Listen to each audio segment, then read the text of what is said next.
Morjesta. Pitkästä aikaa pientä videoblogia tänne. Mikä viikko. Ja armoton vitutus on ollut koko viikon. Mä en tiedä mikä mulla on ollut. Kireänä kuin viulun kieli.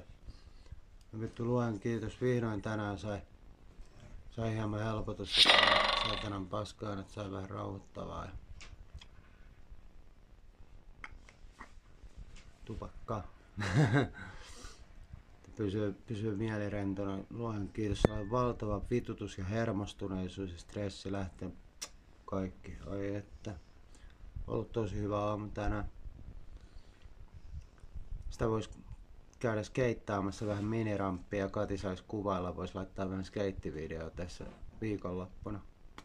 Ei hullumpi idea, siellä on aika nätti ilma meinaa.